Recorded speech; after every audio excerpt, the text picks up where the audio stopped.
समाई हुई है। और संकल्प के द्वारा जानवर से जिनवर बने कई इतिहास मैंने आपके सामने रखे हैं। मैंने आपको सुना है कि आपके सामने रखे बिल्कुल रखना मतलब क्या भाई? घरे मહેમાન આવે એટલે ડીશ ભરીને મૂકો એનો મતલબ શું હોય? આપણો ભાવ શું હોય? કંઈક તો લે, बराबर? मैं आपको ये सब सुना रहा हूँ कि आपके सामने कुछ रख रहा हूँ। मैं आपके सामने कुछ रख रहा हूँ, चाहे जितना भर गया हो। हमें आज भी याद है, नए साल के दिन हर घर में प्रणाम करने को जाते हैं लोग। और जब जाते हैं हर घर में टिप्पणी के ऊपर 4-5 चीजें तैयार रहती, मित्र मिलके, भाई बहन मिलके 4-5 के ग्रुप से दिन भर कोई ना कोई अपने यहाँ भी आते हैं, अपन भी किसी के यहाँ जाते रहते हैं। अभी आगे करी दीदी तो पहले मुझे क्या मैं कोई कबीर की तरह डायरेक्ट साधु नहीं बना। मैं कबीर जैसे प्रकट हुए थे ना, मैं प्रकट नहीं हुआ, मैंने जन्म लिया है। मैं सब अच्छा बुरा बहुत कुछ करके आया। अभी नरेंद्र भाई से बात हुई, अगर साधु नहीं बना होता ना तो शैतान होता मैं। इतना खराब स्वभाव था मेरा, गुस्सा मेरा 7वें आसमान पे रहता था और बिन काम का था, और गुस्सा कभी काम का होता ही नहीं, समझ लेना।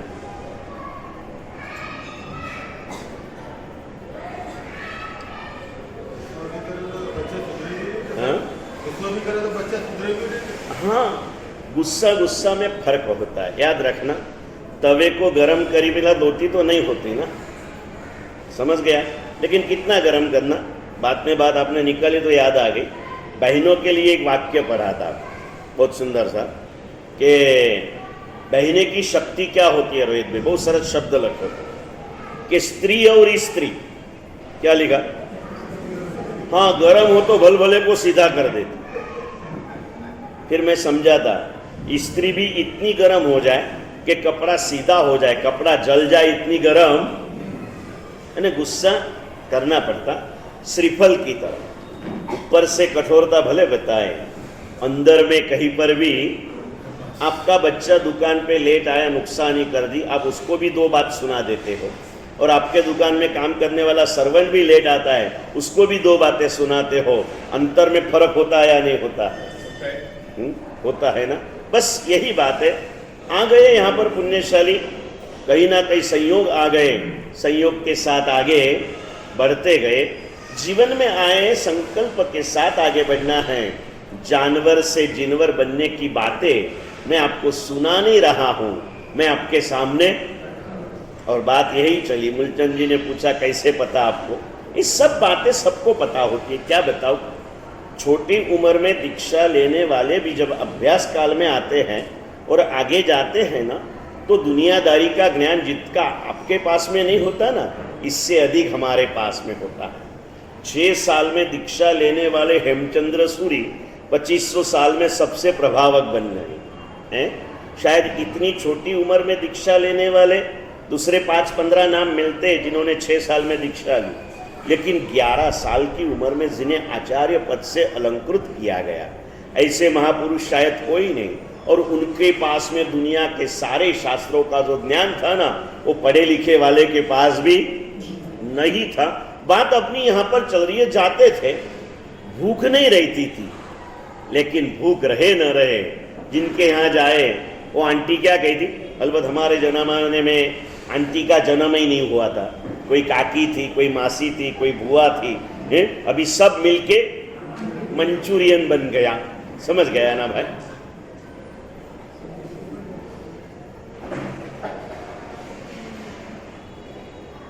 पहले 4 सब्जियां अलग अलग बनती थी, हैं? फिर मुठिया भी अलग आता था। अब क्या हो गया प्रकाश भी? सब मंचूरियन हो गया है। ये होते रहता है।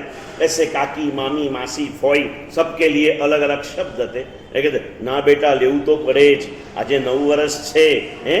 एक कोलियो पण लेवो तो सामने रखी हुई डिश में से कुछ ना कुछ लिए बिना हम जा नहीं सकते। 9 વર્ષ છે ને, એમ આપણે કહીએ એમ કે ભાઈ નવો જન્મ મળ્યો છે, કંઈક ને કંઈક પ્રભુ માં આપે એમ પરમાત્માએ આપ્યું છે ને, પરમાત્માએ પીરસેલી આ થાળીમાંથી કંઈક તો જરૂર લઈએ હે. અને તમને શું કહું, પેટ ભરાઈ ગયેલું હોય, આગળ વધીને કહું પેટ બગડી ગયેલું હોય, પણ માના હાથનો ખોરાક લો ને તો ભૂખ પણ ખુલે અને દુઃખ પણ જાય. माना हाथना खुराक में ताकत हो. कैसी कैसी भावनाएं. शबरी के बोर की बातें सुनी ना हमने पुण्यशाली. गुरुदेव के जीवन की उन्होंने वास्तविक घटना में कई बार कहे थे.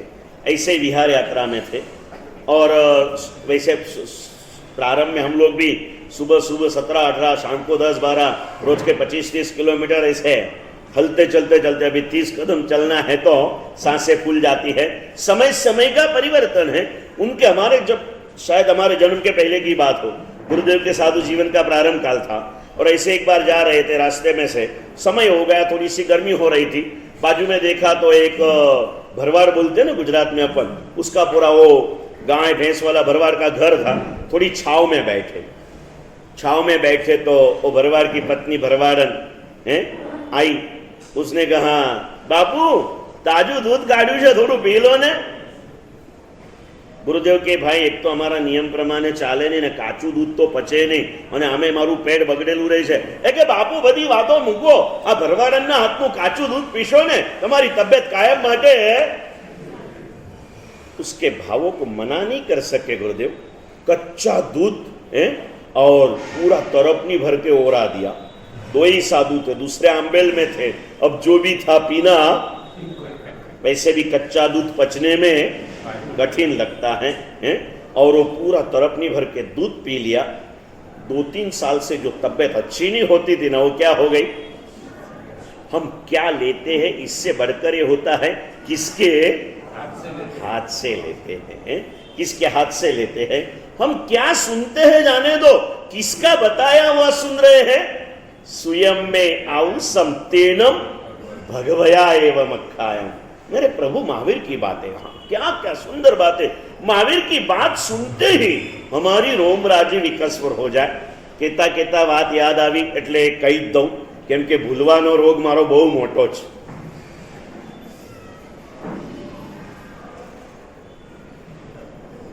અને હવે આ રોગ નાગપુર વાળાને પણ ચેપી રોગ છે ને પરાગ ભૈયા, એટલે ભૂલવાનો મારો રોગ મારી સાથે સાથે રહીને નાગપુર વાળાને લાગી ગયો છે. ઘણા બધા ભૂલી ગયા છે કે હજી સાહેબજી અહીંયા છે, ચોમાસું ચાલુ છે, વ્યાખ્યાન ભૂલાઈ ગયું. ચેપી રોગ છે ને ભાઈ, લાગી શકે. जो व्यक्ति, जब ये बात आई ना कि किसका नाम सुनकर के हमारे मन में खुशियाँ दौड़ने लग जाती हैं, कितने खुशियाँ आती है, कितना आनंद रहता है, सारी बातें रहते पुण्यशाली. ऐसी एक छोटी सी बात बताओ आपको. जो नाम बीच में 2-5 साल के लिए थोड़ा सा सुप्त तो हो गया था, अभी वो थोड़ा सा कॉमा में से बाहर निकल के वापिस जागने की कोशिश कर रहा है. जागेगा, जिएगा या वापिस कॉमा में जाएगा वो तो समय ही बताएगा. नाम है राज ठाकरे का. राज ठाकरे का नाम बीच में बिल्कुल नहीं था. अभी कुछ तो भी जिंदा होने की कोशिश बेचारा कर रहा है. कोई पूछने वाला नहीं था, अभी कोई मुझे पूछे, इसलिए बहुत सारी मेहनत अभी उसने चालू किए. एक दिन था, स्टार्टअप था ना उसका, तब राज ठाकरे का नाम महाराष्ट्र के राजकारण में बाला साहेब के पश्चात अगर कोई बड़ा नाम हुआ हो यानी बहुत प्रभावशाली, वो किसका था. उद्धव का तो कोई क्लास भी नहीं था, राज ठाकरे का नाम चलता था. 2 भाई के झगड़े में महाराष्ट्र नवनिर्माण सेना चालू हो गई और उस समय राज ठाकरे के सारे लेक्चर्स चलते, सभाएं चलती और वो बोले तो सुनने के लिए हजारों लोग आते. और ऐसे ही उस समय के 15-1 साल पहले की सत्य घटना और वो यूट्यूब के ऊपर होके फिर वो चलते रहते. देश भर में, दुनिया भर में वो प्रवचन चलते रहते. हमारा संसारी गांव संगम ने उससे 40 किलोमीटर दूर राजूर करके गांव है, वह राजूर हम गए थे. राजूर से आगे पूरे पहाड़ पसार करके जाना था दूसरे गांव में, वहां हम जा रहे थे. अगर उस रास्ते से गुजरो ना पराग भाई तो कश्मीर हमने देखा तो नहीं, लेकिन सुना है ना, तो ऐसे ही लगे कि हम कहाँ जा रहे हैं. पूरे पहाड़ियों के ऊपर से रास्ता, एक और बहुत बड़ा पानी का डैम, एक और चारों बाजू पूरी ग्रीनरी पहाड़ों के ऊपर की जा रहे थे. छोटे गांव के 8-10 बच्चे विहार में साथ में थे। मोबाइल का भी बचपन काल था, फिर भी बहुत कुछ उसमें था, हैं 1G 2G भी में चलता था। अभी तो 5G 6G और 7G तक जाएगा, और कहाँ जाके कहाँ फेंक देगा कोई भरोसा नहीं है। वो समय काल था, चल रहे थे, बच्चे भी बिहार में थे, भी बातें कितनी करेंगे ना कर करके, वैसे भी बच्चे थे, चल रहे थे। 2-3 बच्चे आगे चल रहे थे, और टाइम पास करने के लिए मोबाइल से अच्छा कोई माध्यम नहीं रहा आजकल, और वो बच्चों के हाथ में मोबाइल था। चलते चलते वो राज ठाकरे का लेक्चर सुन रहे थे। क्या सुन रहे थे? राज ठाकरे का लेक्चर। और इस लेक्चर के 3 वाक्य मेरे कान पे पड़े। मैं उनसे बस वो दरवाजे तक था, मैं यहाँ था, मेरे कान शार्प थे और मोबाइल की आवाज शार्प थी। आजू बाजू पूरा पिन ड्रॉप साइलेंस का माहौल था, और इस माहौल के अंदर में राज ठाकरे के 3 वाक्य जगदीश भी मेरे कान पे पड़े। बहुत पावरफुल वाक्य थे उनके। उसने जो चालू किया, महेंद्र भाई, मैं बोलने की कोशिश करता है, जरा देखना। वो बोलता था कि लोक मला विचारतात की तुम्ही हिंदू हिंदू हिंदू म्हणतात, हिंदू म्हणजे का? आणि मग मी त्यांना सांगतो, बोलू आगल बोलू, आणि मग मी त्यांना सांगतो, शिवरायांचे चरित्र ऐकताना ज्याच्या अंगावर शहारे येतात तोच खरा हिंदू. कुसुमाग्रजांच्या कविता ऐकताना ज्याच्या अंगावर शहारे येतात तोच खरा हिंदू. आणि पु ल देशपांडेचे धडे वाचताना ज्याच्या अंगावर शहारे येतात तोच खरा. શિવાજીનું ચરિત્ર સાંભળતા જેના રૂવાટા ખડા થઈ જાય, કુસુમાગ્રજની કવિતાઓ વાંચતા જેના રૂવાટા ખડા થઈ જાય, અને પુલ દેશપાંડે મહારાષ્ટ્રના બહુ મોટા લેખક થઈ ગયા, એના લેખો વાંચતા જેના રૂવાટા ખડા થઈ જાય, એ જ સાચો हिंदू. मैंने उस दिन सुना, और आदमी का एक स्वभाव है, स्वभाव गुण है, हर चीज को वो अपने स्वरूप में ढाल सकता है, फिर अपना स्वरूप खुद नक्की करना है। मैं चम्मच जितना हूं या मैं सरोवर जितना हूं या मैं समंदर जितना हूं।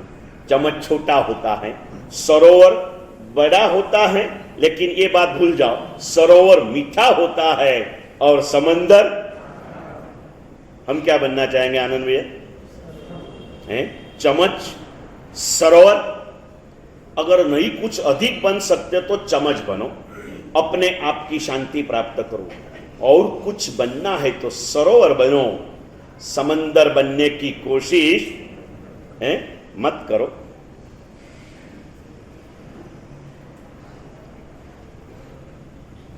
एक एंगल से इस बात को समझा है। बाकी बड़े दिल वाले के लिए कौन सा दिल कहा जाता भाई? दरिया दिल कहते हैं ना हम। अलग अलग प्रारूप के अलग अलग होता है। उस दिन के बाद में गया बाजू के छोटे गांव में, मैंने इसी बात को लेकर के 1.5 घंटे का प्रवचन किया। उसने सबसे पहला कहा था कि शिवरायांचे चरित्र ऐकताना ज्याच्या अंगावर शहारे येतात, शहारे એટલે रोमराजी विकस्वर થઈ જાય, तोच खरा हिंदू। उस दिन मैंने कहा रुपेश भैया कि भगवान महावीरांचे चरित्र ऐकताना ज्याच्या मनामध्ये, अंतरात्माમાં, બહારમાં નહીં, દુનિયા બહાર દેખે છે જૈનો, મહાવીર સ્વામીનું ચરિત્ર સાંભળતા સાંભળતા સાંભળતા જેના અંતરપટમાં ક્ષમા ભાવના ઝરણા વહેવા માંડે એ જ સાચો જૈન છે। મહાવીર સ્વામીનું ચરિત્ર સાંભળતા સાંભળતા જેના અંતરમાં ક્ષમા ભાવના ઝરણા વહે એ જ સાચો જૈન છે। આનંદ ઘનજીના પદો સાંભળતા સાંભળતા જેના અંતરપટમાં ભક્તિ ભાવના ઝરણા વહે એ જ સાચો જૈન છે। અને કુમારપાળ જેવા મહાપુરુષોના ચરિત્રો સાંભળતા સાંભળતા જેના અંતરમાં સદભાવ અને સુકૃતોની સરવાની વહે એ જ સાચો જૈન છે। प्रभु महावीर की बातें हम सुन रहे हैं। मैं कितना भाग्यशाली, मुझे प्रभु महावीर की वाणी सुनने का सौभाग्य मिला है। शिखर जी यात्रा, धर्मचक्र तीर्थ से शिखर जी का 171 दिन का छरीपालित संघ, नागपुर की शान। उस समय मूलचंद जी हमारे साथ में थे ना, उस संघ में साथ में आप हैं, साथ में थे। यात्रा प्रवास करते करते आनंद भैया प्रयागराज पहुंचे, उतरे थे अपने स्थान के ऊपर। संध्या समय में प्रयाग के किनारे संध्या भक्ति करने के लिए गए। वैसे परमात्मा आदिनाथ की कैवल्य भूमि है प्रयाग। मूल अयोध्या प्रयाग तक लंबी थी। जो पहली अयोध्या नगरी इंद्र महाराजा ने बनाई ना, 12 योजन लांबी ने 9 योजन पौड़ी है। 1 योजन इज इक्वल टू 8 माइल એટલે 13 किलोमीटर है। અને अयोध्या से प्रयाग का अंतर इतना होता है। और इस पुरीमताल उद्यान में परमात्मा ऋषभदेव ने क्या प्राप्त किया भाई? हैं? कौन से परमात्मा ऋषभदेव? जिन्होंने इस काल में सबसे पहला तप किया है। और कौन सा तप किया रोहित भाई? जो हम करने वाले हैं, बराबर ना भाई? हे आनंद भाई, એમાં શ્રાવિકાને એકલા એકલા ના મોકલશો લાંબો પ્રવાસ છે। શ્રાવક એટલો તો ડાયો હોય ને, લાંબા પ્રવાસમાં શ્રાવિકાને એકલા એકલા ના જવા દે, સમજ્યા ને ભાઈ? આજ હે હા, પણ એ નાના પ્રવાસમાં ફાવે। શ્રાવિકાને અહીંથી રામદાસ પેટ જવું હોય ને તો એકલા નીકળે, પણ શ્રાવિકાને અહીંથી વર્ધા જવું હોય ને તો તમને તૈયાર કર્યા વગર ન જાય, સમજ્યા ને ભાઈ? હા, કહેશે આવવું પડશે, અને નહીં આવો તો પછી ખબર પડશે।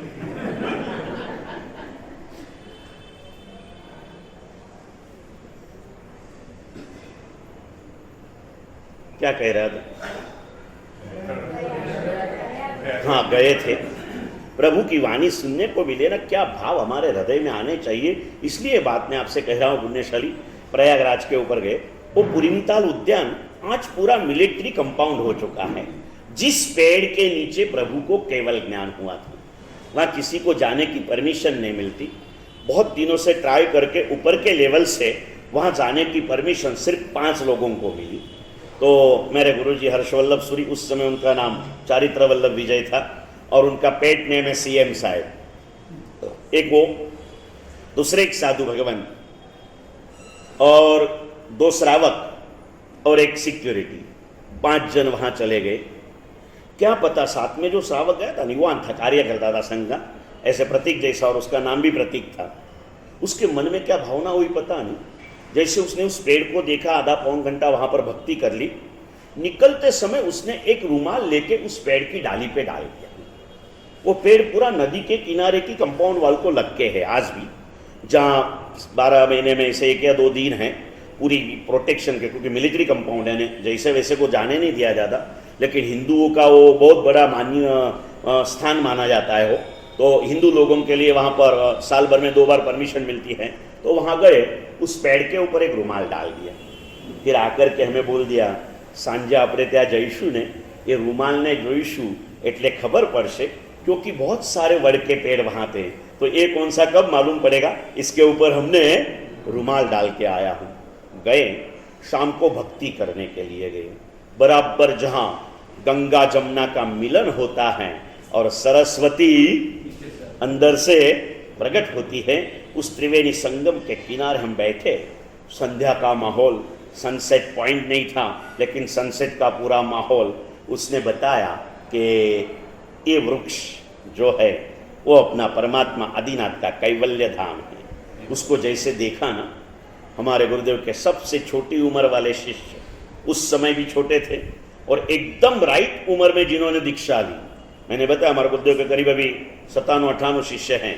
सबसे उचित समय पर दीक्षा लेने वाले का नाम मैंने आपको 2-3 बार बताया, आज आपको बताना होगा। अगर नहीं बताया तो छोड़ देता मैं, सर्वमंगल कर दी। खुश हो जाओगे ना? स्कूल छूटने की घंटा बजती सबसे अच्छी लगती ना है। मैंने आपको नाम सुनाया था, लब्धि वल्लभ महाराज, जिन्होंने 6 साल की उम्र में माता ने गुरुदेव को दिया। 8 साल की उम्र में गुरुदेव ने उन्हें शासन के अंदर में स्वीकृत कर लिया। आज करीब करीब 26-27 साल का दीक्षा पर्याय, जिनके प्रवचन आज अमेरिका में बैठे हुए लोग बड़े प्रेम से सुन रहे हैं, बड़े प्रेम से। अध्यात्म की एक ऊंची दिशा, प्रवचनों की ऊंची दिशा, ये सब समझने के लिए तो बुद्धि चाहिए। इतने हार प्रवचन करने के लिए भी एक विशिष्ट प्रज्ञा चाहिए। और बचपन में जो दीक्षा लेते हैं ना, उनकी ये बुद्धि प्रतिभाएं खिलती है, ये खिलती हैं। वो उस समय उन्होंने वहां पर एक सुंदर सा गीत गाया। वैसे वो गाते ही इतना भी हमें पता नहीं था, धीरे धीरे धीरे बालक में बहुत कुछ पड़ा होता है, लेकिन समय के पहले ख्याल भी। और उस समय उन्होंने आदेश मांगा और प्रवीण देसाई का गीत उन्होंने स्टार्ट किया। उनकी गाने की पट्टी भी इतनी ऊपर है कि इस पट्टी में अगर हम गाना जाए तो हमारी नसें भी खींच जाए। बहुत सुंदर सा गाते हैं, कई गीत बनाए हैं, कई संगीत में मास्टर हैं, लेखन शैली इतनी सुंदर है, प्रवचन शैली इतनी सुंदर है, क्योंकि उनका कुआं ये है। कौन सा कुआं है भाई? जगवल्लभ सूरी कुएं का पानी इस हवाड़े में आया हुआ है। सुंदर सा उन्होंने गीत गाना चालू किया ललित भाई, वो मजा ना पद हूँ के ओ भाग्यशाली भगवाननी भूमि ने आजे में निहारी।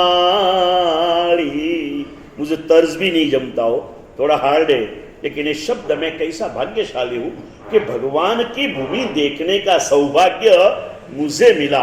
अच्छा आपने कहिए पराग भाई, हूँ केवो भाग्यशाली प्रभुनी वाणी सांभळवानी तत् मने मने कितना सौभाग्य है। जिस वाणी ने चंड कौशिक जैसे कई पशुओं को तारा, अर्जुन मारी जैसे कई पापियों को तारा। कई बार हमने गाया रोहिने ये जेवा चोर लूटारा, तुझ पंथे पलटाया हे त्रिशला ना जाया, हूं मांगू तारी माया। ऐसे परमात्मा की वाणी को लिया 11 गणधरों ने, उसमें से आए सुधर्मा स्वामी, उन्होंने दिया अपने शिष्य जम्बू स्वामी, उन्होंने दिया प्रभव स्वामी को, प्रभव स्वामी ने दिया संयमभव सूरी महाराजा को, और संयमभव सूरी महाराजा ने अपने पुत्र मुनि बाल उम्र के और लघु आयुष्य वाले मुनि को विराट जिन शासन का सार प्राप्त करके मनुष्य जन्म की सार्थकता प्राप्त करने के लिए प्रभु के ज्ञान का अखूट खजाना। कितने पद मूलचंद जी? प्रभु के ज्ञान के पद कितने? भूल गए ना, पिछली साल बातें हुई थी ना अपनी है। 7 करोड़ 3 करोड़ 68 लाख है, 3 करोड़ 68 लाख 3 करोड़ 68 लाख 64,000 पदों का सार सिर्फ 672 गाथाओं में उन्होंने ये 10वें का लिखा। प्रभु का ज्ञान कितना था? करोड़ों पदों का। उसको इतने में लेकर के जीवन की दिशा हमें बताए पुण्यशाली, सुख प्राप्ति का मार्ग बताया। तेरे सुख के लिए किसी को दुखी मत करना।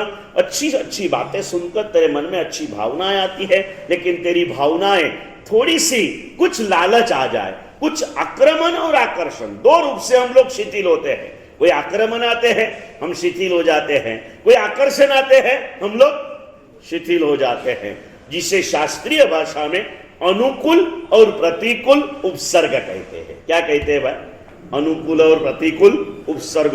और इस आकर्षण और आक्रमणों के ऊपर उठकर जब नैया पार होती है ना, पतवार के बिना भी मेरी नाव चल रही है, हैरान है जमाना। बोलो तो अगर नहीं तो इतना भी नहीं आता आपको है महेंद्र भाई? महेंद्र भाई बोले किसको कितनी प्रभावना देना, मुझे बोलो। नहीं बोला तो भी बस इनने प्रभावना बांटने का उनका व्यसन हो गया उनको, बस देते रहो तो केवा सरस मजाना पदो पराग भाई क्यारेक आटली सरस मजानी भक्ति सांभळो छो ने, नाना नाना पद याद राखो। आ बधा पदो आपने प्रभु प्रत्ये अहो भाव जगाड़नारा छे। पतवार के बिना भी मेरी नाव चल रही है, हैरान है जमाना, मंजिल भी मिल रही है। जमाना हैरान है, चिकनगुनिया हो गया, डेंगू हो गया, बुखार आ गए, हाथ पांव जकड़े हुए हैं, कमजोरियां आ गई, वोमिटिंग हो गई है, फिर भी धर्म चक्र तप की मंजिल पर बिना कोई हटे 1-2 विकेट पड़ी हुई हमारी, बाकी कोई नहीं पड़े। सारा नागपुर हैरान है, ये कैसे पहुंचे, मंजिल भी मिल रही। आज धर्म चक्र तप के तपस्वियों को अपनी मंजिल भी मिल रही है। मंजिल मिलने पे क्या करना चाहिए? फिर जैसी हमारी अंतरात्मा होगी ना, वैसी उसके बाद की प्राप्ति के बाद की प्रवृत्ति में कितना फर्क आता है। मैंने आपको बीच में एक बार कहा था, जब तक हम छोटे थे और दीक्षा के बाद भी 31 साल तक एवरेस्ट में चढ़ने वाले 2 ही नाम सुने थे रुपेश भैया। एक थे तेनसिंग, दूसरे थे हिलेरी। तेनसिंग हिंदुस्तानी थे, हिलेरी विदेशी थे। दोनों ने एवरेस्ट सर किया है। अभी आप तेनसिंग हो या आप हिलेरी हो, या आपको आज नक्की कर लेना है। ऊपर चढ़ने के बाद में तेनसिंग ने खुशी के अंदर में अपने राष्ट्र का ध्वज लहराया, और हिलेरी ऊपर चढ़ाना उसने किंग फिशर का पैक किया। आप भी एवरेस्ट सर कर रहे हो। 6 तारीख को मेरे इस नागपुर के 130 तपस्वी हिलेरी बनेगी या तेनसिंग बनेंगे। इस मंजिल को सर करने के बाद आप जिन शासन की कीर्ति लहराओगे, या फिर से वही मोह की मदिरा लेकर के नशे में डूब जाओगे। हे पराग भाई, તમે भी तपस्वी છો, आनंद भाई, रूपेश भाई, करण करावन, ऐसे नहीं हुई है मंजिल है। चाहे जो भी चीज बने ना, कोई चीज अकेले से नहीं बनती। दूधीना मुठिया भी बनाओ ने तो दूधीए જોઈએ, છીનવાની છન્નીએ જોઈએ, આટોય જોઈએ, મસાલોય જોઈએ, વઘારે જોઈએ, કેટલું કેટલું થાય ત્યારે આ બધું બને। દેવ પરમાત્માની કૃપા જોઈએ, ગુરુના આશીર્વાદ જોઈએ, દાતાઓના દાન જોઈએ, ટ્રસ્ટીઓની સરળતા જોઈએ, સેવકોની સેવા જોઈએ, રસોઈયાઓની મહેનત જોઈએ, પીરસનારાઓની મહેનત જોઈએ, બધાના પ્રેમ મળે ત્યારે એક દૂધીના મુઠિયા બને। એમને નથી બનતા। कितना सारा पाया हमने, कितना। ये मंजिल 6 तारीख को आप एवरेस्ट को सर करेंगे। हैरान है जमाना, मंजिल भी मिल रही है।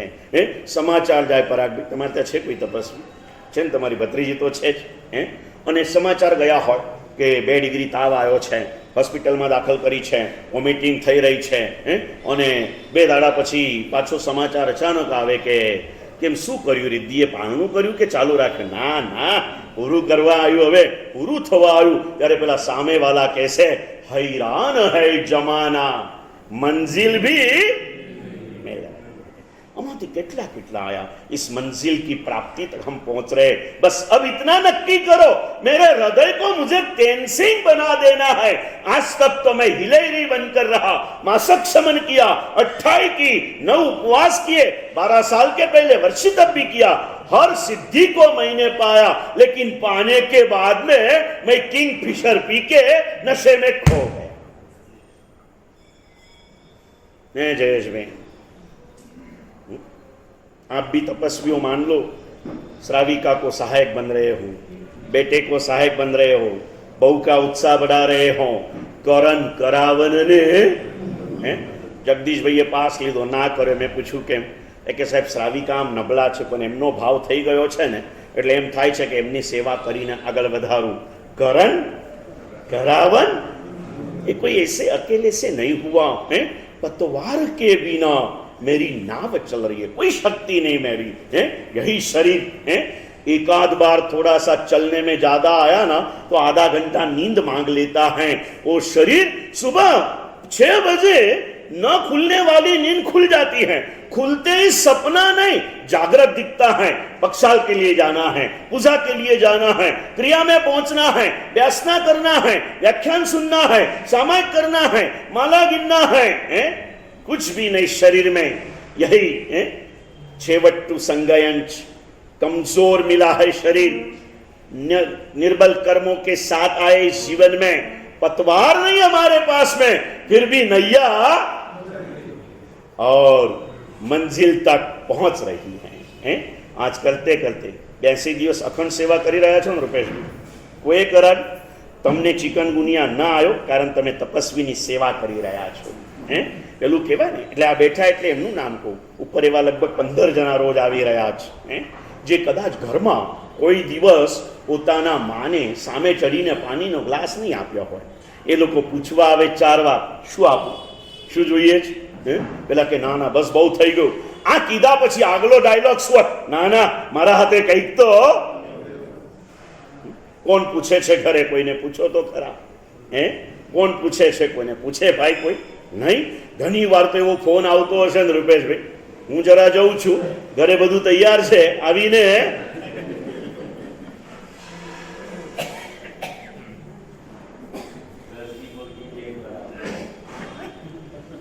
हैरान है जमाना, मंजिल भी मिल रही है. હે બિપિનભાઈ, તમે હવે અમને વાત કરી, આ મંજિલ એમને નથી મળી, કેટલી બધી મુશ્કેલીઓમાંથી પસાર થઈ ગયા, પણ કોઈ ઢીલા પડ્યા नहीं. और एमा एक व्यक्ति के एक शक्ति काम नहीं करी रही. फिर से एक बार याद करेंगे क्या क्या मिला मूलचंद जी? परमात्मा की कृपा मिली, गुरु के आशीर्वाद मिले, ट्रस्टियों की सरलता मिली, दाताओं की उदारता मिली, सेवक जनों की सेवा मिली. फिर सेवा में सेवक जन में सबको ले लो, रसोईया भी है, वेटर भी हैं, ये सेवा देने वाले सेवक वर्ग हैं, नीचे से ऊपर तक हैं. आप शत्रुंजय तक पहुंचते हो, पांव से पहुंचते हो और दिमाग से पहुंचते हो, किससे पहुंचते हो? रमेश भाई, તલેટીથી યાત્રા કરીને દાદાના દરબારની ભીડની અંદરમાં પહોંચી જાઓ છો, પગથી પહોંચો છો કે માથાથી પહોંચો છો? नहीं, पांव जब थकते ना तब दिमाग कहता है ना चाल ना चाल. पहले पांव को चलने का विचार दिमाग देता है, और जब वो थक जाता है तो उसे चलाने का काम भी यहाँ जो हो रहा है ना, कि नीचे गेट पर बैठने वाले वॉचमैन से लगाकर ऊपर सफाई करने को आने वाली वो बाई जो आपके टॉयलेट को साफ कर रही है, अगर उसने टॉयलेट साफ नहीं किए होते ना तो टॉयलेट की बदबू से आप खाना भी नहीं खा सकते थे. किससे हुआ हम नहीं सोच सकते ना, सोचते चलो. हर एक के लिए मैंने कहा था आपको उस दिन, वस्तुपाल और तेजपाल रास्ते के वृक्षों को प्रणाम करते थे. क्यों? मेरे यात्रियों को शीतलता दे रहे हैं, छाया दे रहे हैं. कहिए, पूछो उस वॉचमैन को जाते जाते कही ना, भैया धन्यवाद, मेरी चंपल यहां रह गई ना 2 घंटा, इसमें निमित्त तू है. कहोगे किसी को? नहीं तो नहीं चली जाती. चली जाती क्या? नहीं चली जाती. हर एक के लिए और कुछ ना कुछ सोचो. संघ तो अपने हिसाब से, व्यवस्था के हिसाब से करेगा. हर तपस्वी ने सोचना है मैं मेरे लिए कुछ भी करूं, लेकिन जिनके माध्यम से मैं इस मंजिल तक पहुंचा हूं वो हर एक चीज को मैं घनी बार सवार सवारे निकलीए ने शहरों में, અહીંયા હવે બહાર નીકળવાનું થતું નથી. પહેલા સાધુ હતા ને મજા હતી, આમ ગમે ત્યારે ફરવું હોય તો ફરવા. હવે આચાર્ય થઈ ગયા ને માથે ભાર આવે, ગમે ત્યારે ગમે ત્યાં જવાય નહીં. ગમે ત્યાં એટલે ગમે ત્યાં ત્યારે બી નહોતા જતા, પણ નીકળતા અને જોતા. અને સવારે જ્યારે શહેરોમાં જઈએ ને કિરીટભાઈ, એટલે ઘણા લોકોનો જોબ શું હોય રૂપેશભાઈ ખબર છે? સવારમાં એ લોકો ખાલી સવારના શેઠિયાઓની ગાડીને પાણીથી લૂછવા દ્વારા મહિને 50,000 કમાતા હોય. જ્યારે ગાડી લૂછે ત્યારે ચાલવા વાળું ટાયર હોય, બરાબર છે ને, એના પેલા જે સ્ક્રૂ હોય ચાલતા ના હોય, એને ચોખ્ખા કરવા પડે કે ના કરવા પડે? કરે ને ભાઈ. કેરિયર ઉપરની ધૂળથી માંડીને ટાયરમાં ભરાઈ ગયેલા એક કાંકરાને પણ દૂર કર્યા વગર ગાડી ચાલતી નથી ને. એક એક વ્યક્તિ પ્રત્યે કમસે કમ એને 2 મીઠા શબ્દો તો જરૂર કહેજો. एक दिवस ने हाथ जोड़ी ने कहो, भाई भगीरथ तूने इतना ध्यान रखा ना भैया, सारी चीजों का हम यहाँ तक पहुंच पाए. हे पवन तूने ये किया, हे रंजीत तूने ये किया, हे राजू तूने ये किया. सुबह सुबह इतना लंबे से आकर के तूने मेरे लिए भगवान तैयार करके रखे. बीजा लोग जे सवारे सवारे अमारा 10-15 बहनों ने 4-5 भाईओ सवार में 5 वागे पहलो घंट वगाड़वा आवी जाए, साफ सफाई करे. बीजा बधाए एमने कहेवानुं के भाई धन्यवाद छे तमने, अमे आवता पहला तमे भगवान ने तैयार करीने राखो छो. मानता सीखिए. लेकिन ये सारे भाव, ये सारे विचार कब आते हैं? जब हमारा पेट्रोल शुद्ध होता है. नहीं तो जमाना ऐसा आ गया है. माँ बापना उपकारो समझावामां आवे बिपिन भाई, तो हवे एवी समझण आपवामां आवे छे. एमना उपकार शुं मानवाना? ए तो एमनो सुख भोगववा गया ने तमे पैदा थई गया. दूसरा कितना न्यूशंस है. अरे एमने माँ बाप तरीके ओळखावતું માટે તમને જન્મ આપ્યા છે. એમાં ઉપકાર શું માન્યા? ઉપકાર તો એમને તમારો માનવો જોઈએ કે તમે એમને माँ बाप बनाया. ऐसे पागलों की दुनिया के बीच में हमें हमारे मन के भावों को टिकाना है ना, इस पेट्रोल को शुद्ध रखना है। जैसा अन्न पेट में जाएगा वैसा भाव हृदय में आएगा, और इसीलिए भगवान की आज्ञा के अनुसार भोजन सिर्फ करने वाले को न सामयिक करता है, न प्रतिगमन करता है, न कोई तपस्या करता है, सिर्फ उसका आहार भगवान की आज्ञा के अनुसार है, उसे ज्ञानियों ने केवल ज्ञानी की पदवी दे दी। कौन सी पदवी सौरभ भैया? केवल ज्ञानी की पदवी। कितना मूल्य होगा आहार का, ये हम सोच सकते हैं पुण्यशाली। आहार, जैसा आहार पेट में जाता है ना, वैसे विचार हमारे मन में आते हैं। याद रखना, क्रूर आहार खाने वाले के विचार क्रूर होते हैं। जो क्रूर आहार खा रहे हैं ना, उन्हीं के द्वारा दुनिया में चारों ओर क्रूरता फैल रही है। आया था क्रूर आहार। पहले कैसे था? मांसाहार बोला तो ऐसे मुस्लिम लोग नजर के सामने आते। अभी हिंदू भी मुस्लिमों के साथ कंपटीशन में चढ़े हैं। मांसाहार करे तो अनार्य लगता था, હવે आर्यों पर ये होरमा आगे वधी गया है। जहां भी जाते हैं, आए हम लोग नासिक से यहां तक 750 किलोमीटर की पद यात्रा में सबसे अधिक कुछ देखने को मिला तो होटल मिला। क्या मिला भाई? होटल मिला। और होटल के अंदर में भी 80% hotel nonveg, veg nonveg, veg nonveg, veg nonveg, ये सारा मिलते रहा। ऐसे जमाने के अंदर में आज ये देखते हैं ना, फिर ये जब जितनी भी मुश्किलें आती है, आक्रमण होते हैं, कुकर्म होते हैं, हिंसाएं होती है ना, इसमें अधिकतर नाम मुस्लिम लोगों के आते हैं, अधिकतर। फिर 2 नंबर में आप देखना, बराबर मार्किंग करना, नॉनवेज खाने वाले लोग, क्रूर आहार खाने वाले लोग क्रूरता आचरते हैं। कुत्सित आहार खाने वाले लोग वो खराब आचरण, दुराचार के अंदर में चले जाते हैं। और शुद्ध आहार का भक्षण करने वाले, ग्रहण करने वाले सदाचार के अंदर में तत्पा रहते हैं। हमें न हिंसाचारी बनना है, न दुराचारी बनना है, हमें सदाचारी तो कम से कम बनना है। और हमारे आचार का आधार हमारा आहार है। और इसीलिए पूज्य संयम बहुसूरी महाराज कहते हैं, संयमे सुट्ठी अप्पानम विप्पमुक्कानम ताइनम तेसिम इदम अनाचीर्णम निर्ग्रंथानम महर्षिणम। अगर तुझे सभ्यता से जीना है, तुझे सज्जनता से जीना है, तुझे साधुता का पालन करना है, तो इतनी चीजों का तेरे भोजन में तू त्याग कर दे। इस भोजन के चीजों का त्याग करने के साथ भोजन के 5 नियम ज्ञानियों ने बताए। भगवान की आज्ञा के अनुसार आहार करने वाले को 5वें नंबर का केवल ज्ञानी बताया है। कौन से 5 नंबर के केवल ज्ञानी? जरा झड़प से बोलना है अपने को। नंबर 1, 4 काति कर्म के क्षय से पूर्ण ज्ञान प्राप्त किए हो, प्रथम नंबर के केवल ज्ञानी। नंबर 2, मन परियोग ज्ञानी ओ केवल ज्ञानी। नंबर 3, अवधि ज्ञानी ओ केवल ज्ञानी। नंबर 4, चौथ पूर्व के ज्ञानी श्रुत केवली ओ केवल ज्ञानी। नंबर 5, ज्ञानी के वचन के अनुसार अपनी आहारचर्या को जिन्होंने बना लिया है, केवल ज्ञानी के वचन के अनुसार जिसका कवल है, वो 5वें नंबर के केवल ज्ञानी बनने के 5 नियम आहार के लिए बताए गए। 5 नियम बता दिए थे मैंने आपको। जल्दी से बोले जय कुमार भाई। क्या खाना, कब खाना है, कितना खाना, कैसे खाना, कहाँ खाना, बराबर। ये 5 सर्कल है। एक आधा नियम आगे पीछे हुआ तो फिक्र मत करना, लेकिन 5 नियम का पालन तो इस पंखे का पहला पंखा कौन सा नक्की कर सकते क्या अपन? नहीं ना। वैसे 5 में से कौन सा नियम पहला, कौन सा नहीं, कुछ भी नियम सबसे पहले नक्की करो क्या खाना। सीधी सादी बात और कुछ नहीं। मेरे भगवान ने जिस चीज की मना नहीं की है वही मुझे खाना। भगवान ने जिस चीज की मना की है वो मैं कभी खाऊंगा। छोटी सी बात आती है, बराबर है। क्या खाना, और उसके लिए सिर्फ 52 पदार्थ बता दिए।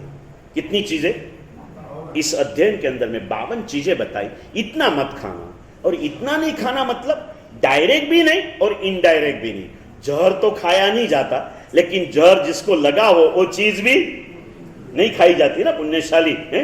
वैसे ये 52 चीज और उसमें से बनी हुई अदर एक्टिविटी जो है उसको हमें भक्षण करना। ये 52 ચીજો પર આગ રસોડું સંભાળો છો ને, આ 52 નામનું લિસ્ટ ઉતારી લેજો, 52 નામનું લિસ્ટ ઉતારી લેજો પુણ્યશાળી। આ 52 ચીજોનો ત્યાગ કરવાનો। उसमें 32 अनंत काय आ गए हैं। वैसे अलग एंगल से समझाए तो 32 प्रकार के अनंत काय और 22 प्रकार के अभक्ष करो तो 54 का आंकड़ा होता है। बस इतना छोड़ दो, फिर जितना खाना है इतना खाओ, इतना खाओ, इतना खाओ। नौकारसी के समय भाने पे बैठो और सूर्यास्त के समय मुंह शुद्धि करके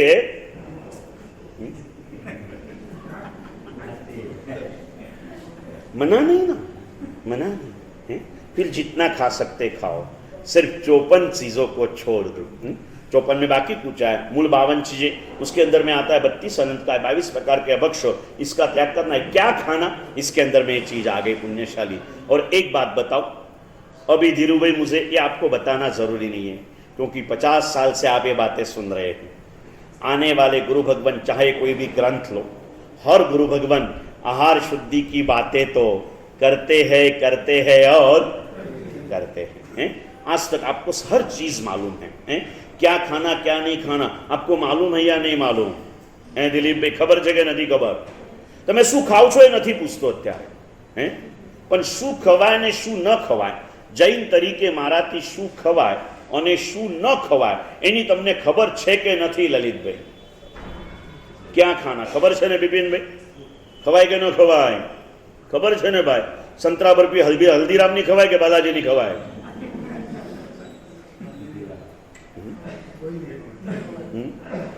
डायरेक्ट तो कोई चलने जैसी नहीं। और फिर मालूम है सबसे बड़ी मार्केट जैनों के द्वारा मिलती है, इसलिए हर दुकान पे लिखा होता है जैन फूड। क्या लिखा रहता है? जैन फूड। इधर की संतरा बर्फी इधर नहीं बनी आज तक यहाँ के मेनू में, क्योंकि घर की बराबर है ना पुण्यशाली। लेकिन हम जब बाहर गांव रहते ना, हमारे हेतलबेन जब भी आते ना तो 1 किलो संतरा बर्फी का पैकेट लेके आते। फिर वो सीधे सीधा नहीं आता, और स्पेशल ऑर्डर करते, फिर स्पेशल ऑर्डर करके बना के लेके आते। आने के बाद में अपने हाथ से 4 टुकड़े दे देते, फिर हमको नहीं देते, हमारी साथ में सेवा रहे हुए सबको भी देते हैं। कौन सी खाना? सीधी बात आपको बताओ, किसी के ऊपर भरोसा मत करो। और आगे बताओ, प्रकाश भाई की मिठाई पे भी भरोसा मत करो। और ये बात प्रकाश भाई ने खुद मुझे बताया। नहीं, बन नहीं किया, बन जैसा है, समझ गए ना? हाँ, थोड़ा थोड़ा घर पे ऑर्डर लेके बनाते हैं, चल कोई बात नहीं। फिर भी जब पहले वो जो शांति स्नात्र था दुबई वालों का, मैंने उनको बताया था, उन्होंने मुझे खुद बोला कि गुरुदेव मावो तो हमें હવે ઘરે બનાવતા જ નથી, मावो तो हमें बाहर થી જ લઈ आइए हैं, बाहर से लाना। बाहर के मावे में क्या क्या होता है ये चीज क्या बताओ आपको। અહીંથી જ્યારે ગયો ને પહેલી વખત બિપિનભાઈ, પછી અકોલા વર્ષિતપના પારણામાં રોકાવાનું થયું, અને પછી અંતરિક્ષજીમાં બાળકોની શિબિર હતી। કેરીની સિઝન હતી એટલે રોજ કેરી બને એટલે મીઠાઈની चिंता ना હોય। એક તિથિ આવી એટલે મીઠાઈ બનાવવાની, મને પૂછવા આયા મેનુ બનાવવાવાળા। મેં કીધું બાળકોને ગુલાબજાંબુ બહુ ભાવે, બનાવી દો। તો એક કે મારા સાહેબ પણ એટલો માવો ક્યાંથી લાવો 150 બાળકોના ગુલાબજાંબુ બનાવવા માટે? તો મને સમાચાર હતા, ત્યાં બાજુમાં ખામગાંવ પાસે નાંદુરા ગામ છે, અને ત્યાં માવાનો બહુ મોટો કારોબાર। રોજ સવારે 4 વાગે સેંકડો ભટ્ટીઓ ત્યાં ચાલુ થાય, અને 8 વાગ્યા સુધીમાં હજારો કિલો માવો ત્યાંથી નીકળી આજુબાજુના ગામોમાં ટેમ્પો ભરી ભરીને જાય, અને બધા કંદોઈના દુકાનમાં માવો પૂછે, મેં કીધું ત્યાંથી લઈ આવો, તાજો બને છે। મને પરાગભાઈ જેવા શ્રાવકે કીધું, સાહેબ એ માવો આપણને ના ખપે, क्या क्या लोग कर रहे पता नहीं चलता। मैंने बोला क्यों नहीं, सुबह बनता है तो खपना चाहिए। बोले गुरुदेव ये लोग बिजनेस लेके बैठे, धर्म करने के लिए नहीं बैठे। અને પછી મને કે ગુરુદેવ જો પ્યોર दूध આવે ને ભેંસનું, તો 1 લિટરમાં 400 ગ્રામ માવો બને। એ સમયે 20 રૂપિયા લિટર ભેંસનું દૂધ આવતું હતું, એટલે એમાંથી 400 ગ્રામ એટલે 1 કિલોના સીધે સીધા કેટલા થાય? 70 રૂપિયા। જે આપણે માનો ને ગણિત કરી લો, જે બને તે बात अपने को तत्व की ओर जाना है। 400 न बने, 300 बने, 200 बने, 250 बने, जे बनतो होय बने, बराबर है? जे बनतो होय ए बने, एमां पाછી भट्टी अने मेहनत भेगी करो एटले आटલું થાય। तो के गुरुदेव आ लोको शुं करे, एक बाजू दूध हलावे અને एक बाजू बटाका बाफवा माटे मूके, અને बटाकाने पूरा सीजावे અને પછી એને ક્રશ કરી નાખે, એકદમ આટા જેવા થાય। ક્રશ કરેલા બટાકા સીધા માવા જેવા લાગે, અને દર 1 કિલોમાં 200 થી 250 ગ્રામ ક્રશ કરેલા બટાકા માવો બનતો હોય ત્યારે જ મિક્સ કરી નાખે ને, બટાકાને માવો અલગ લાગે જ નહીં। હવે એ વખતે બટાકા 2 રૂપિયા કિલો આવતા, સમજ્યા કે નહીં તમે? એટલે 250 ગ્રામ બટાકા 50 પૈસાના થાય સમજો, એક દરેક કિલો પાછળ 20-30 રૂપિયાનો एक्स्ट्रा नफो मेळववा माटे आ लोको मिक्सिंग करे। और इसीलिए मैं कई बार कहता हूं, ज्यादा सोच विचार में मत जाओ, इतना नक्की करो एकदम ओरिजिनल मटेरियल मार्केट में से लाने की छूट, प्रोसेस मटेरियल मार्केट में से लाना नहीं, मतलब गेहूं लाने की छूट। बाकी इंस्टेंट मिक्स भले सुरुचि वाले का हो लाना, क्योंकि सुरुचि वाले धर्म में दान देते हैं, लेकिन फैक्ट्री में वो धंधा करते हैं। धर्म करते हर एक की हालत है, उसमें कोई पर्सनल किसी की बात नहीं है। धंधा धंधे की जगह पर, धर्म धर्म की जगह के ऊपर है। बहनों ने को घरे लई आवजो। अने जो तमारा नसीब छे, अमे नाना हता, अमारा दादी पासे अमे मोटा थया ने अमारा हाथे अमे अनाज दळ्या छे। अमारा हाथे अमे अनाज घंटी ऊपर दळ्या छे बिपिनभाई। मजा आवती थी पाછી એની દાદી ના પાડે તો રડી ઝઘડીને પણ બેસતા, મજા આવતી ને આખે આમાં મામા મામા મામા કરવાની।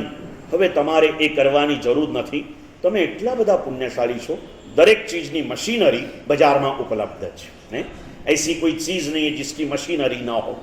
और ये लेके आया, उसके अंदर में जो भी करना है, आप 1 किलो गऊ लाओ, 5 किलो गऊ लाओ, अपने हाथों से उसके छानबीन करके उसको क्या करो पुण्यशाली हैं, आप ये करो। चलो क्या खाना मालूम है, अभी इसमें लंबा करने से कोई मतलब नहीं, आप हर चीज जानते हो। इन शॉर्ट समझने वाले को इशारा दे देता हूं, एकदम ओरिजिनल मटेरियल घर पे लाने की छूट, प्रोसेस मटेरियल नहीं लाना। आगे बताओ, दूध लाने की छूट, मावा मत लाना और घी तो कभी मत लाना। समझ गए? हमने हमारे सामने देखा है, महीने में एक बार 10-20 लीटर दूध आता था घर पे, फिर उसको जमाया जाता था और उसमें से मक्खन जब निकलता था और उसका जो घी बनता था ना, वो महीने भर चलता था। एक महीनाનું લાવો, અઠવાડિયાનું લાવો, ઘરે દૂધ લાવો અને એ લાવીને પછી એનામાંથી તમે દહીં બનાવો, દહીંમાંથી માખણ કાઢીને છાશ પીવામાં કામ લાગે, એનામાંથી માખણમાંથી બનેલું ઘી એ તમને 8 દાડા 15 દાડા ચાલી જાય। एकाध दो प्रोसेस बता दी है। अभी हम तो घर पे दूध लाके, दही बना के, मक्खन निकाल के घी बनाने की बातें करते हैं। हमने जो बचपन में देखा है ना, सौंदर्यता घर घर के अंदर में, छोटे गांव में प्रेम था। महीने एक वारो आवे, हमारे 30-35 घर था बिपिन भाई, आज आ घरे, काले आ घरे, काले आ घरे, दरेक घरे खाकरा बनता અને 10-15 ઘરની બહેનો એક ઘરે ભેગી થતી। બપોરે કાચની બંગડીઓ પહેરેલી હોય, ખાકરા બનાને એટલે સરસ મજાનું સંગીત વાગતું હોય અને દરેકના ઘરે ખાકરા બનતા હોય અને બનેલા ખાકરા જ્યારે ખાઈએ ને ત્યારે ખબર પડે આજે અમારા બહેનોને હાડકાના દુખાવા એટલે થયા છે કેમ કે એ ખાકરા કોઈ દિવસ બનાવતા જ નથી।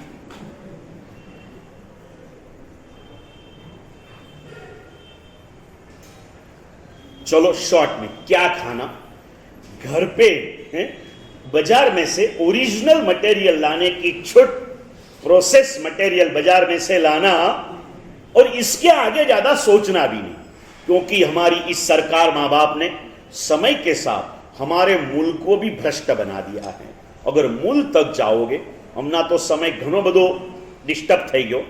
35 વર્ષ પહેલા સુરત ચોમાસું બિપિનભાઈ, ગુરુદેવ પાસે પૂજ્ય ચંદ્રશેખર મહારાજના ખાસ શ્રાવક નરેન્દ્રભાઈ હેક્કડ એમનું નામ, જીવદયાના ખાસ હિમાયતી, આવીને બેસેલા અને આમ અલગ મલકની વાતો ચાલતી જગદીશભાઈ। કે ગુરુદેવ જો સાચું કહું, તમારે ગુચરીમાં જેની જરૂરત હોય ને એ ચીજ ઓરી લેવી, કોઈ પણ ચીજના બહુ ડીપમાં જશો ગુરુદેવ, આપ કહેશો કે નરેન્દ્ર ગાંડો થઈ ગયો। તમને કહું, તમારા પાત્રમાં જે ખોરાક આવી રહ્યો છે ને એમાં પણ 90% નોનવેજના ટચઅપ છે। અમારા પાત્રાના ખોરાકની વાત કરે છે, તમારી બધી તો વાતો, એટલે કે ગુરુદેવ બહુ ડીપમાં જશો ને તો ખાધા વગર તો નહીં ચાલે, પછી પરિણામ ક્રૂર થઈ જશે। એટલે यहाँ तक रुको बस, ओरिजिनल मटेरियल बाजार में से लेके आओ। हो सके करोड़ों रुपया प्रभु ने आपको दिया है और आप प्रभु के चरणों में बड़े भाव के साथ समर्पण कर रहे हो। मैं जब अकेला बैठता हूँ ना, सोचता हूँ विपिन भाई, सुआ दादानो प्रभाव एक 3 ટુકડાની ધજાને ફરકાવવા માટે લોકો 63 લાખ રૂપિયા બોલી જાય। શું કરવાનું છે કરી કરીને?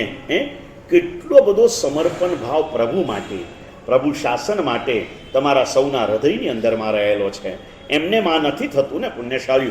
મારા આવતા પહેલા તમે 50 લાખ રૂપિયા આ જ સંઘે તમને આપ્યા ને? કોઈ આપ્યા ભાઈ?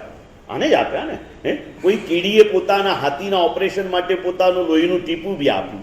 કોઈ ખિસકોલીએ રામ સેતુની અંદરમાં રેતીનો કણ બી નાખ્યો અને ત્યારે આ બન્યું છે ને. એકલા હનુમાનના પથરા હોત અને ખિસકોલીએ રેતી કણ ન નાખ્યા હોત ને તો પથરા ક્યાં વહી ગયા હોત ને ખબર પણ ना पड़ा. हर चीज की एक इज्जत है, हर चीज की एक कीमत है. इसे हमें अपने आप में जीवन में उतारना है. ये कर रहे हो ना, कुछ आगे बढ़ो, कुछ नई सोच की तरफ चलो. संघ की तरफ से अभी बूटी बोरी के आगे जहां भी सस्ती जगह मिलती हो ना, कल उसकी कीमत भी रुपये की 100 रुपया होने वाली है. और आगे बढ़कर कह दूं, अभी जमीन का बिजनेस बहुत ठंडा है और आप लोगों की सैकड़ों एकड़ जमीनें ऐसी ही बंजर हो रही है. इस जमीन को थोड़ा सा डेवलप करो और वहां पर नए जमाने का नया शब्द ऑर्गेनिक. क्या शब्द निकला? ऑर्गेनिक. नक्की करो ना, सबने मिलके उसका चंदा देने का और वहां से जितना आएगा वही हमारे घर में जाएगा. कुछ ना कुछ सोचो क्या खाना. लाखों की दवाइयां बाद में करने के पहले हजारों का माल खुद पैदा कर लो. लाखों की दवाइयों के खर्चों से बच जाओगे, बच जाओगे. कहीं ना कहीं क्या खाना, बस सीधी सादी बात, ओरिजिनल जो एकदम ओरिजिनल चीज है वो मार्केट में से लाना. बाकी की प्रोसेस कहां करो? घर पे करो. मेरी माताओं से कहता हूं, दुनिया क्या कहती है जाने दो. दुनिया के राह गुरुदेव घनी वखत के जगत અને જૈનનો મેળ ક્યારે પડવાનો નથી. જગતનો ને જૈનનો મેળ ક્યારે પડવાનો નથી. જગતના હાડકા હરામ છે, જૈનના હૈયે રામ છે.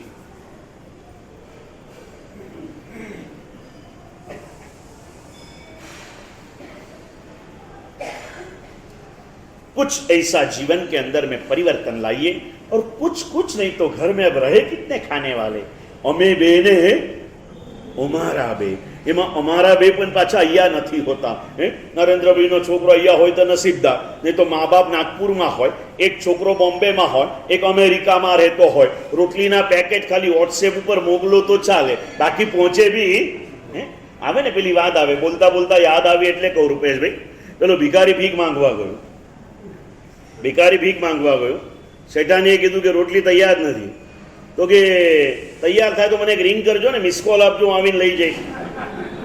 तो પેલા શેઠાણી કે તને મિસ કોલ નહીં આપું, વોટ્સએપ પર મોકલી, डाउनलोड કરીને ખાઈ લેજો.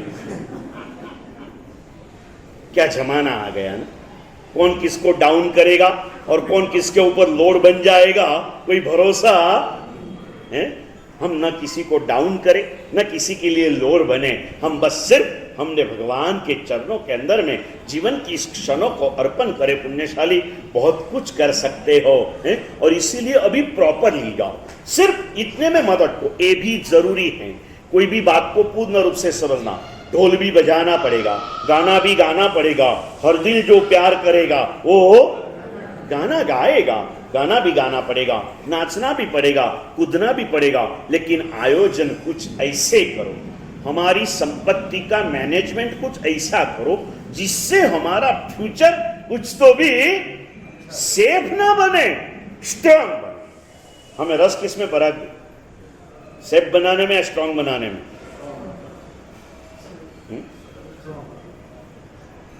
नक्की है मुकेश भाई? फ्यूचर को सेव करना है, स्ट्रांग करना है. विचारिए, आप आपके फ्यूचर को सेफ बनाने की कोशिश में हो, स्ट्रांग बनाने की कोशिश में नहीं हो. पुण्यशाली क्या कहूँ आपको, आप बराबर समय के अनुसार भोजन लेते हो, फ्यूचर को सेफ बनाते हो. अवसर मिले और तपस्या करते हो, फ्यूचर को स्ट्रांग बनाते हो. बराबर. फ्यूचर को क्या बनाओगे? नक्की बोलो रुपेश भाई, फ्यूचर सेव बनाओ स्ट्रांग बनाओ? सेफ करवू तो એટલે ધર્મચક્ર ન કર્યો, હવે સ્ટ્રોંગ કરવું હશે એટલે વર્ષી તપ તો કરશે કે નહીં કરે ભાઈ? कौन कराएगा? बिपिन भाई ने पूछ से नीचे जाइए पराग भाई ने, क्या बिपिन भाई क्या सोचते हो? भाई देखो भाई, ये इतना हो रहा है वो दे. महाराज साहब को अपन ना बोलते नहीं, अपनी खानदानी है, समझ गए ना भाई. लेकिन अभी अपने से कुछ होने वाला नहीं, कौन कराएगा? क्या आसान है का? 3 महीने का धर्मचक्र 50 लाख का हो गया, सीधे सीधा 4 से गुण लो, 2 करोड़ रुपया कहां से लाएगा? बिपिन भाई को गारंटी दे दूं 50 लाख में वर्षी तक पूरा कराने का कॉन्टैक्ट पराग भाई को दे दूं। छूट गया तो क्या, एक दीपक पूजा का चढ़ावा लाख रुपया में ले लेंगे, घी लेके आएंगे, दूध लेके आएंगे, हर चढ़ावा। उस साल एक भी चढ़ावा नहीं लेने का, एक वर्षी तक ऐसे ही हो जाएगा ना। क्या नहीं हो सकता? और तू कौन करने वाला है? અને કહી દઉં જેને કરવું છે ને એને કહી દેવાનું, બિપિનભાઈ તમે તૈયારી કરો કે ના કરો, અમને આદત પડી ગઈ છે સવારે 8 વાગે ભાને આવીને બેસી જઈશ, आदत हमारी जाएगी नहीं ना पाए, करते रहो बस। ऐसी बातें तो करो कम से कम, अच्छी बातें करने में क्या बिगड़ता है ना, खुशी की बातें करते रहो। ऐसी आलतू फालतू बातों में तो कितना भी टाइम बिगाड़ रहे हो ना, तो इसके बजाय ऐसी कुछ बातें करते रहो। क्या खाना जो मेरे भगवान ने जिसको मना ही नहीं किए वो बस वो मैं खाऊंगा।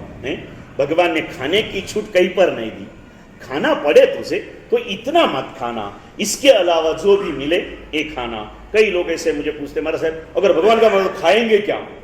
मैंने बोला एक काम कर, चल ये सब बातें भूल जा, शास्त्रों में क्या लिखा है, कहाँ क्या लिखा है जाने दे।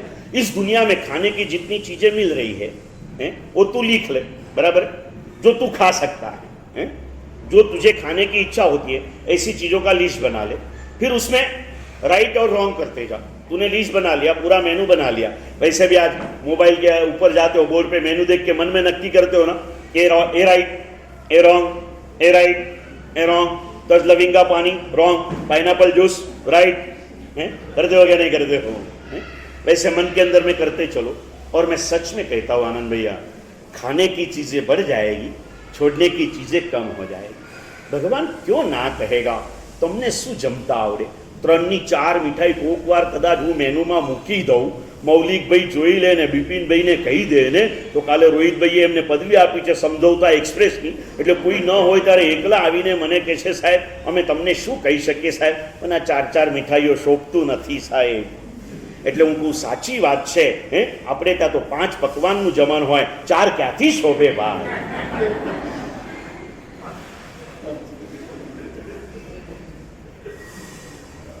મારે બી સામે વ્યક્તિ જોઈને વાત કરવી પડે ને। કોઈ બોલર જ નથી ભાઈ, ક્યાં હા કોઈ બોલરને રહેવા જ નથી દીધા તમે, હા સટ્ટા જ મારતા જાઓ।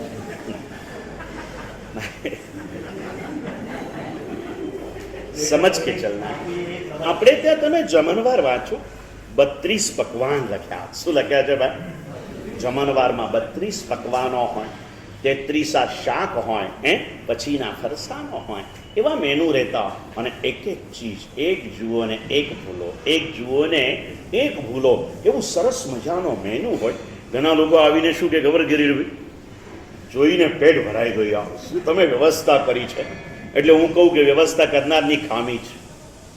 અમારા ધર્મચક્ર દિલની પ્રતિષ્ઠા થઈ ને 22-23 વર્ષ પહેલાં શાહી બેઠક રાખી હતી, 2000 માણસ શાહી બેઠકમાં। પછી જેને ઉતાવળ હોય એના માટે ટેબલ ખુરચી, અને હજી ઉતાવળવાળા માટે બુફે, 3 સિસ્ટમ રાખી હતી। અને એ બેઠક વ્યવસ્થા જુએ ને, એ એરિયામાં પહેલી વાર આવી શાહી બેઠક વ્યવસ્થા હતી। 23 વર્ષ પહેલાંની વાત છે, 22-1 વર્ષ પહેલાંની, એટલે દેખાતી। એટલે લોકો આવીને શું બોલતા પરાગભાઈ ખબર છે, યાર વ્યવસ્થા એટલી સરસ છે ને, ના ઈચ્છા હોય તો ખાવાની ઈચ્છા થઈ જાય। તમારી વ્યવસ્થા જઈને કોકનું પેટ ભરાઈ જાય તો સમજી લેવાનું ગરબર છે। વ્યવસ્થા જોયા પછી ભૂખ ખુલવી જોઈએ કે ના આવે ને કે ને, આવીને કે ને આનંદભાઈ યાર એમ તો પેટ ભરીને આવ્યો હતો, પણ એ જોયું ને ખાવાનું મન થઈ ગયું, મન થઈ ગયું, એકદમ મન આનંદ થઈ જાય, દિલના દ્વાર ખુલી જાય, ભૂખ પેટની ભૂખ खुली जाए। आनंद आनंद नानकड़ी जिंदगी खुशी से जीते चलो, बाकी कुछ जिंदगी में करना नहीं है। कोई तेरा लेने वाला नहीं है, कोई तुझे देने वाला नहीं है। किसी ने तेरा ले लिया तो मान ला हिसाब चुकते हो गया। हिसाब क्या हो गया तेरा? बस हंसते रहो जिंदगी में, खुशी से जीना है, इससे बढ़कर जिंदगी में कुछ भी नहीं चाहिए। 2 चीजें तेरे मन के अनुसार हुई तो भी ठीक, नहीं हुई तो भी ठीक। पूछो रोहित भाई को, उपदान की बातें कर ली थी, करता था तभी भी ऐसा था, हुआ तो भी ऐसा ही होता, और नहीं हुआ तो भी ऐसा ही हूं। जब होने वाला होगा तब होगा। मैंने घણા કે સાહેબ તમે આટલી પ્રેરણા આપી, નહીં થાય તમને આમ નારાજી નથી થતી? મેં કીધું રોજ તને દીક્ષાની પ્રેરણા આપું, કેટલા વર્ષ થઈ ગયા? અને છતાં ગાંડાની જેમ કીધા જ કરું છું, લે લે લે. ઘણા ભજ્યા રૂપિયા બી જેવા મળે ને, ઘણા એવા મળે. નિર્મલભાઈ સાહેબ, તમે સાચું કહો, તમે 5 વર્ષ પહેલા મળ્યા હોત ને, નક્કી દીક્ષા લઈ લીધી હોત. કેમ કે 5 વર્ષમાં એને ખબર પડી ગઈ હોય. સમજ્યા ને ભાઈ? વાત આવે છે, કહીને આજે રોકાઈશ સમયની સાથે पुण्यशालियों. सुंदर सी बात आती है, शादी हो गई युवक की और आजकल के समय के अनुसार शादी के दूसरे दिन विद्या पूर्ण होते ही 15 दिन के टूर के ऊपर चले गए. बम्बई का युवान दिल्ली में जॉब करता था, शादी के 8-15 दिन पहले छुट्टी लेके आया था, बाद में छुट्टी नहीं थी. जैसे ही टूर पूरी हुई सीधा दिल्ली के अंदर में उतरा, घर पे गया, महीने भर के बाद में फ्लैट खोला, फ्लैट खोल के अंदर जाके सोफे पे बैठ के कपाल को. पत्नी ने पूछा, पहली बार घर पे आया और आपने ऐसा क्यों किया? बोले कुछ नहीं. लेकिन बोले ये क्यों? तो अपशक्न, ऐसा कपाल क्यों कूदा? बोले देख, ज़्यादा पूछने की ज़रूरत नहीं है, जो है होने दे. नहीं बोले बोलना पड़ेगा, ऐसा क्यों किया? बोले सच कह दूँ, 8 साल की उम्र का था ना, तब गुरुदेव ने बताया था कि संसार असार है. 15 साल से गुरुदेव समझा रहे थे कि संसार असार है, लेकिन कम भाग्य मेरा कि मैं समझ नहीं पाया. पत्नी हंसने लगी महेंद्र भाई. बोले क्यों हंसती है? बोले अगर दुर्भाग्य तेरा है तो सद्भाग्य मेरा है. बोले क्या? तो बोले गुरुदेव जो 15 साल में नहीं समझा सके आपको,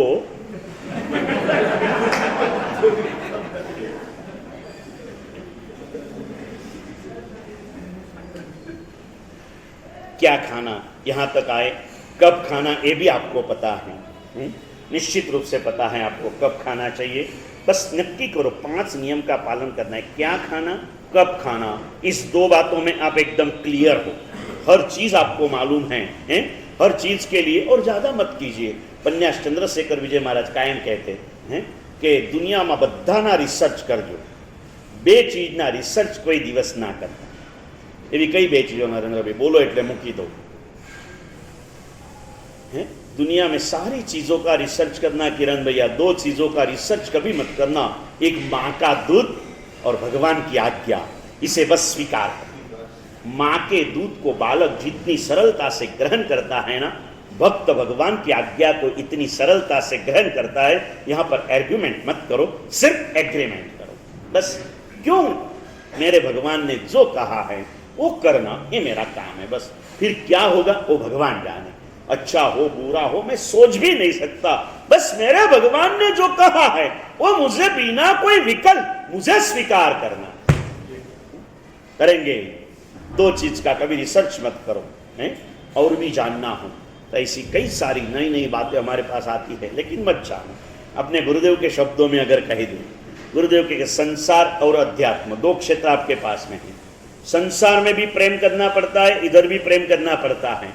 लेकिन ध्यान रखना, संसार में पहले परिचय करो फिर प्रेम करो, और धर्म में पहले प्रेम करो फिर परिचय करो.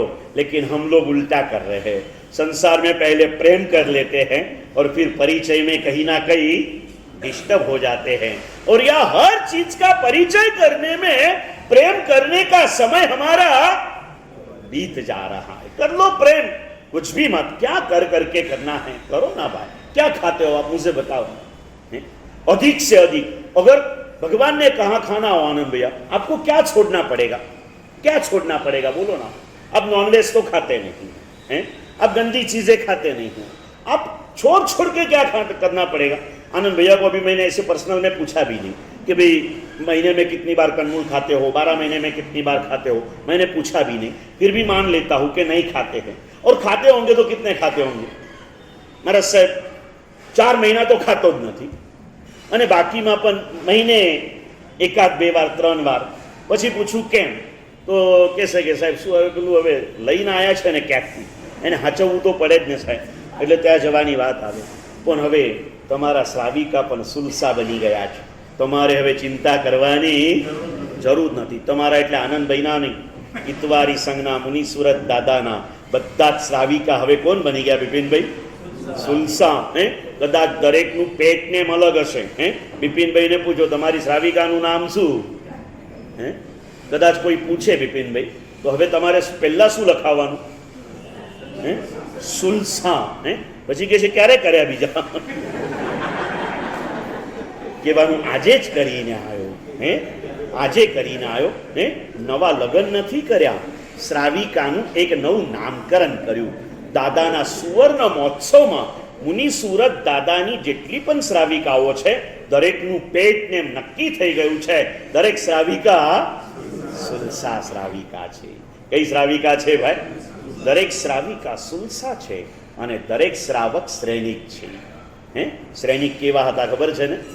મહાવીર દેશના કોઈ બી ખૂણામાં હોય, આજે કઈ દિશામાં છે એની તપાસ રોજ ચાલુ હોય અને એ દિશાની અંદરમાં રોજ સવારે એક સોની નક્કી કરેલો છે, 108 સોનાના જવ રોજ બનાવે છે અને ઈશાન દિશામાં પ્રભુ છે, દક્ષિણ દિશામાં પ્રભુ છે, વાયવ્ય દિશામાં પ્રભુ છે. એ દિશા સન્મુખ એનો સ્વસ્તિક કરી અને પ્રભુની ભક્તિ કરે છે.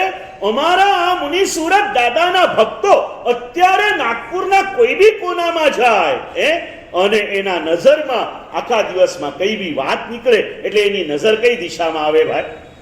મુનિ સુરત દાદાની દિશામાં. હવે મારા દરેક શ્રાવક શ્રેણિક બની ગયા છે અને મારે દરેક શ્રાવિકા સુલસા બની ગઈ છે. બસ આટલું બની જાઓ ને પછી બીજું કઈ કહેવાનું બાકી રહેશે નહીં. कीजिए, आपने सब कुछ पढ़ा हुआ है, आप सिर्फ पुण्य लेकर के नहीं आए हो. जैन कुल में जिसका जन्म होता है वो पुण्य से भी अधिक पात्रता लेकर के आया है. आपकी पात्रता का विकास हो और आप सभी प्रभुता की ओर आगे बढ़ो. यही मंगल भावनाओं के साथ परमात्मा की बातें कहते, कुछ विरुद्ध का हार्दिक भावों से क्षमा याचना. मंत्र